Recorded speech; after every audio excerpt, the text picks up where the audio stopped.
Selamat siang, Mas. Oh, nggih, Bu. Sebelumnya, Mas Bapak sudah tidur dengan nyaman? Oh, tentunya sudah sekali, Bu. Izin. Oke, sebelumnya terima kasih sudah datang di ruang sesi konseling hari ini. Sebelum itu, saya akan memperkenalkan diri. Perkenalkan, nama saya Renata Dika Aulia, biasa dipanggil Renata. Umur saya 25 tahun. Asal saya di Tegal, saya jurusan dari psikolog, Mas. Oke, sebelum itu bisa memperkenalkan diri Mas terlebih dahulu. Ya, izin saya akan memperkenalkan diri. Saya atas nama pribadi Dava Burhanuddin, biasa dipanggil Dava. Umur berapa, Mas? Untuk umur saya 15 tahun, saya sudah lulus SMP dan saat ini saya telah menjalani pendidikan SMA dan saya 2 bersaudara, terutama itu saya anak pertama. Oke, Mas Dava tinggal di mana? Saya tinggal di Jakarta Utara. SMP-nya dari SMP mana ya? SMP Negeri Jakarta Utara. SMP Negeri Ya, Jakarta Utara. Kota. Kota. Oh, oke. Kalau maaf nih Mas Dava, kalau boleh tahu pekerjaan kedua orang tua Mas Dava itu apa ya? Itu pekerjaan orang tua saya ya, Pak. Itu yang pertama, ayah saya itu bekerja di instansi yayasan swasta dan ibu saya itu berumah tangga, jadi bagian dari dapur lah, seperti itu sih ya. Tapi di rumah nggak bekerja di instansi yayasan. Itu instansi ayah dapat di mana? Di AHM, Sekolah Honda Motor, Pak. Oh, berarti di Jakarta juga ya? Di Jakarta Utara, tapi itu ayah saya itu kerja itu di Cikarang. Cikarang. PP kan. PP, berarti jauh. PP dari Cikarang sama ke Jakarta Utara ya? Nggak terlalu jauh, Kak. Paling sekitar 2 kilometer, Kak. 2 kilometer itu 30 menit? Ya paling hampir 1 jam, itu kan keadaannya itu kan macet ya, Kak. Iya. Jadi kan gampang sekali ya. Iya. Apalagi kan misalnya dari aktivitas kerja nih, itu kan sangat tidak gampang sekali harus bisa Iya. melakukan. Kalau adik Mas Dava kira-kira umur berapa? Adik saya itu TK, Kak. Oh, deh. Iya. Berarti jaraknya jauh ya? Ya sekitar umur 5 tahun, Kak. Itu selisihnya itu sangat jauh sekali, sekitar 15 tahun atau 13 tahun lah. Katanya tadi Mas Dava umur 15 tahun, adiknya umur 5 tahun. Oh, jaraknya itu 20 tahun ya? Bukan? 13 tahun, Kak. Oh, 13 Iya, tahun. Kak. Kan TK kan 3 tahun kan, sudah Iya. menempuh pendidikan TK kan. Kan itu kan SMA. Ya. Nah, jadi kita 13 tahun lah. Oke, Iya. sebelum itu apakah Mas Dava sudah melakukan sesi konseling sebelumnya?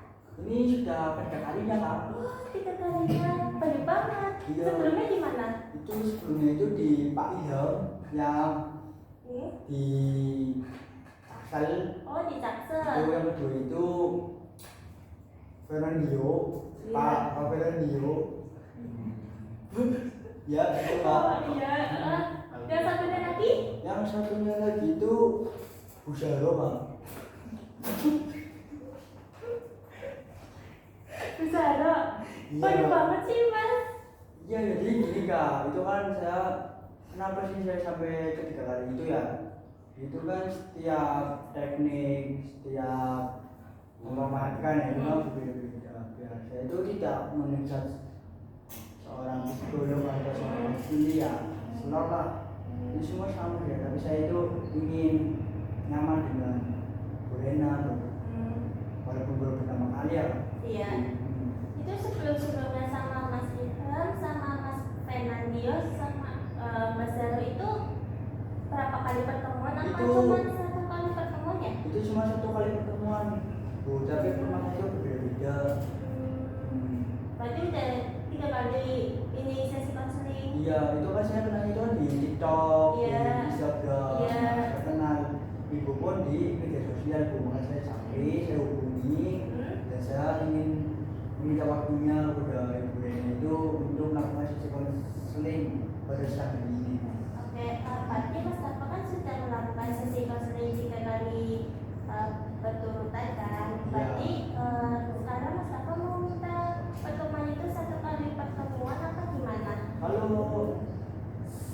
Iya, itu ingin 3 kali pertemuan. 3 kali pertemuan. 3 kali pertemuan itu pada saat saya si konseling itu 1 jam.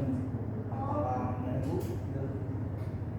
Apakah masalah itu nggak terlalu lama apa gimana? Soalnya 1 jam itu kemungkinan lama banget, nggak mungkin 3 kali pertemuan nih Mas, atau gimana dari Bapak? Ya sekitar 30 menit atau 1 jam bisa. Oke, berarti 3 kali pertemuan dalam waktu 30 menit. Iya Bu, betul Bu. Oke, berarti kan Mas dapat tahu kan apa itu sesi konseling sebelumnya, apa masih ingat apa nih Pak? Apa saya mau jelasin lagi? Ya bisa dipahami Bu. Sudah tanggal pagi sesi Iya. konseling itu kan menyelesaikan sebuah masalah apa yang dirasakan Mas dapat Iya, betul. kedua pihak tersebut. Nah, Iya. selain itu kan ada beberapa akses nih, ya kan? Iya Bu. Kira-kira kan ada 4 asas. Kan Mustafa yang pertama itu ada asas kerahasiaan, di mana itu Mustafa itu menceritakan apa yang dirasakan Mustafa. Nanti kedua pihak maupun konselor atau klien itu bisa merahasiakan apa yang dirasakan oleh Mustafa. Iya Yang Bu. kedua itu ada asas kesukaraan, di mana itu Mustafa itu sukarela menceritakan permasalahan apa yang dirasakan Mustafa. Iya, Bu. Sebelum itu Mustafa, apakah ada paksaan dari orang lain atau teman atau saudara atau yang lainnya? Itu keinginan saya sendiri Bu. Oke, bagus sekali. Yang ketiga itu ada asas keterbukaan, di mana itu maskapai itu harus terbuka, jangan kayak ada menutupi Iya, Bu. masalah Mustafa. Iya. Oke, yang keempat itu ada asas kemandirian, di mana itu Mustafa itu harus mandiri. Apabila Mustafa mempunyai masalah, jangan terlibat kepada orang lain atau membawa-bawa orang lain gitu. Iya, Bu. Jangan salah paham gitu. Iya Bu, terima kasih Bu. Oke, sebelum itu saya buka terlebih dahulu. Assalamualaikum warahmatullahi wabarakatuh. Waalaikumsalam warahmatullahi wabarakatuh. Oke, sesi konseling hari ini kita mulai. Sebelum itu, maaf nih Mas Mustafa, apakah Mas Mustafa bisa menceritakan apa yang dirasakan Mas Mustafa saat ini? Bisa Bu, tentunya. Oke, monggo Ya, ceritakan. Ibu saya ingin ceritakan ya Bu. Hmm. Saya kan umur kan 15 tahun. Nah itu saya itu merasa kurangnya perhatian dari orang tua, karena salah satu dari orang tua itu kan ayahnya ibu itu bekerja di instansi AHM. Itu dia ada waktu luang untuk anak-anaknya, baik dari saya maupun dari saya. Ketika saya banyak meminta waktunya nih sebentar, itu nggak ada Bu, karena kehidupannya itu selalu di dunia pekerjaan. Padahal kan seorang anak itu harus perhatian ya Bu. Itu yang membuat saya merasa kok saya ini anak, tetapi kok nggak ada effort gitu loh. Oke, kalau misalkan terkait uang dari finansial, dari barang, dari materi dan lain sebagainya, itu memang bisa dikatakan itu mencukupi lah. Tapi bagi saya sendiri, seorang anak itu kayak materi uangnya itu urusan belakang Bu. Yang dibutuhkan saya itu yang penting pada satu keluarga itu bisa menyempatkan waktunya bisa sama lain. Bahkan saya tidak SMA ya Bu, saya juga mikir sampai itu sejak dari saya lahir, dari mulai saya umur 4 tahun TK dan sampai sekarang saya duduk di bangku SMA itu, sampai sekarang itu gak ada perubahan sama sekali. Itu yang membuat saya problem utama saya. Oke, berarti kan Mustafa ini kan mau masuk SMA nih. Terus kalau langkah-langkah Mustafa selanjutnya itu apakah Mustafa mau diskusi sama kedua orang tua atau gimana? Itu kalau misalkan saya berdiskusi ya Bu ya dengan orang tua, baik dari ibu maupun dari ayah, itu ya nggak ada tindakan Bu. Bahkan kedua itu mencari kesepahaman masing-masing. Oke lah, saya duduk di komplek santai begitu kan, lingkungannya pun rumahan ya Bu, maka dari segi sosial pun kurang. Itu dari adik saya sendiri pun sama saya sendiri itu merasa kesepian Bu. Kalau misalnya saya itu untuk curhat, untuk meminta solusi kepada orang tua, untuk meminta waktunya, untuk kita makan bersama, untuk kita ngobrol bareng, kita menikmati waktu yang sangat luar biasa untuk bersama keluarga, itu belum ada sama sekali Bu, sampai sekarang Bu. Bahkan ketika ayah saya itu pulang nih sekarang ya itu ya cuma sekilas hampir ke rumah begitu keluar lagi dan berturut-turut bukan cuma satu kali ya Bu, tapi sudah berulang-ulang kali. Makanya saya pernah nih pakai handphone yang sekarang canggih Bu. Saya telepon, saya SC, saya chat dan lain sebagainya, itu beda tindakan sama sekali Bu. Kan ibu saya sendiri pun ya oke lah, orang tua itu sibuk terkait materi, terkait keuangan, tapi yang saya butuhkan seorang anak itu bukan terlalu penting bagi saya Bu. Nah itu yang menjadikan problem saya Bu. Sampai sekarang itu belum ada titik terang. Akan saya curhat ke adik saya, ke adik saya, ke omnya saya, lele, ubah dan lain sebagainya, itu ya masih kurang Bu. Karena namanya sudah berkeluarga gitu kan, walaupun saya belum berkeluarga itu saya mengamati ya Bu secara langsung ke lapangan seperti apa itu. Kan tadi Mas Dato kan Mas Dato itu kayak merasa kesepian, Betul, terus betul. bahkan akhirnya cuma pulang buat istirahat juga. Terus juga Mas Dato kan kayak sudah menceritakan kedua orang tua, kadang kembar, kadang ke adik kan.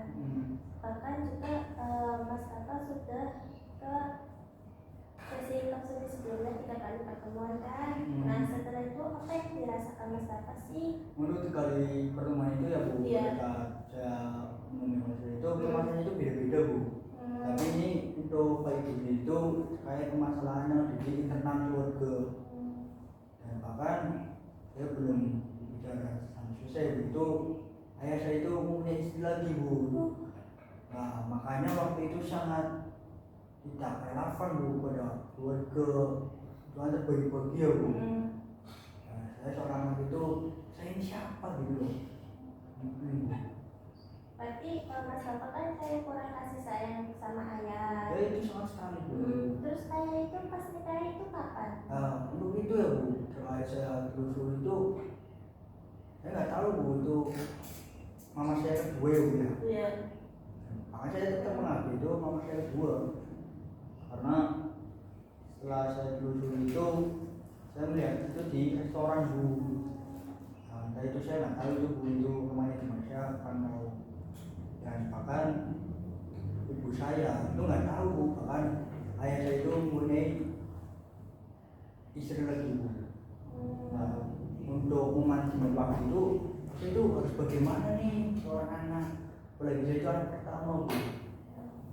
Oke, seperti tadi Mas Dato sudah menceritakan, nah solusi Mas Dato seperti Anas itu gimana sih biar bisa mengatur manajemen waktu, terus juga akhirnya kan juga sudah menikah ya, terus juga punya adik kecil TK, kan mau TK kan 5 tahun, itu solusi Mas Dato itu kayak gimana sih kira-kira? Nah untuk solusi ya Bu, saya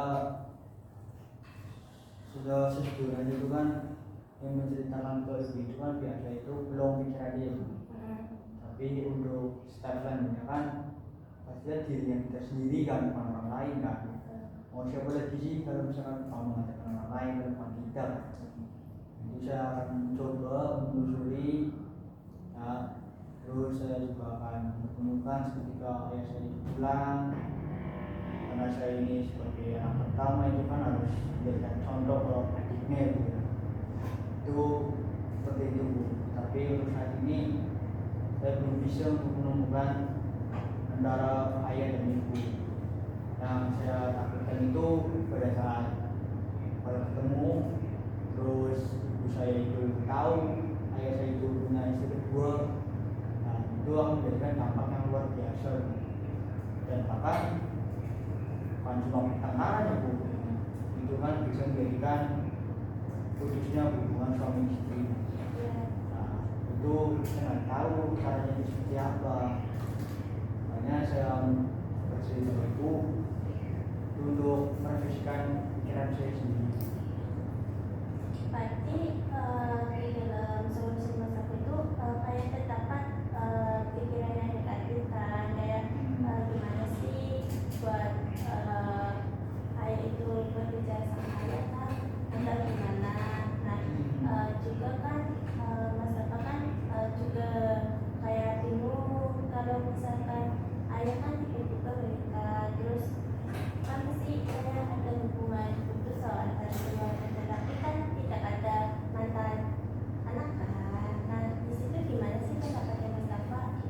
Kalau dari pengamatan saya bilang itu bukan serta-merta saya itu berpikiran negatif kepada orang tua, tapi memang realitanya memang seperti itu, dan itu nggak bisa dipungkiri.